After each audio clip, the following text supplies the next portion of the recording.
Good afternoon, everyone. Welcome back to the CH Wine Tasting Room. I'm Chris Lafleur, Super Sommelier, here with Lot 860. This is a Lodi Malbec from 2020. So it's relatively young, and I think it's going to show that on the nose, but let's not get ahead of ourselves.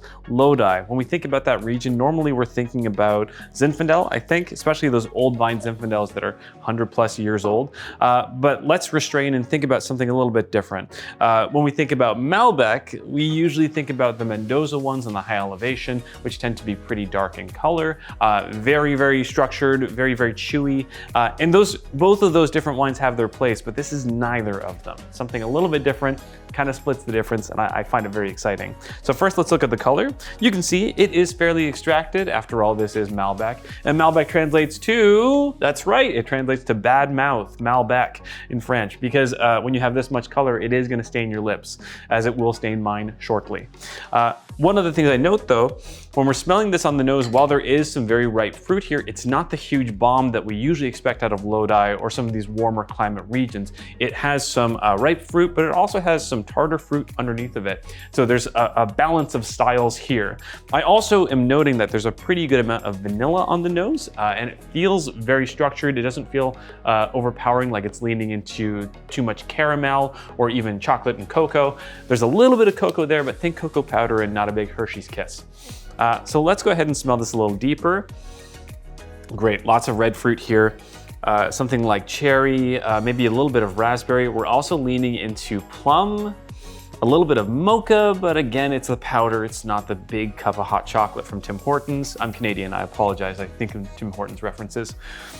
And I also get that there's a nice little bit of purple flowers, which I usually expect from Malbec. Malbec to me should be a little bit floral or it's not a complete wine.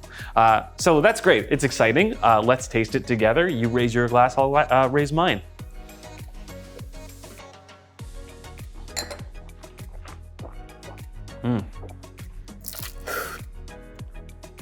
Oh, so that is good.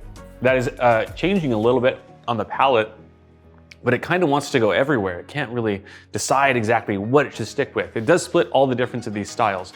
But while I do have great structure on the palate from some fine tannins, I also have some great acidity, making this wine feel lively. I'm getting fruit that is both like ripe cherries and really ripe plums with a little bit of blueberry, a little bit of raspberry. Man, it's a big bomb of different things, but not a jam bomb, which is worth noting. This has some restraint to it. The oak program on this is really nice. This is a 12-month in barrel kind of wine, but it leans a little bit vanilla and cinnamon rather than like chocolate and coconut or things like that. It's a restrained expression of a good wine spending time in barrel.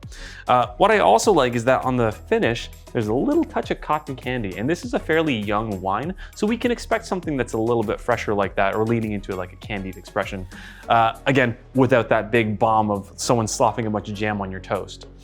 So where does this wine fit in your cellar? Sounds like it can kind of go everywhere. This is something that you can have with your steak very easily because it's got all the structure that'll pair with it. You could have this if you're having a dinner party, or if you're having several courses. This makes for a very good intro wine to start off before you get into the really, really heavy stuff that might blow your palate out. So I think very versatile.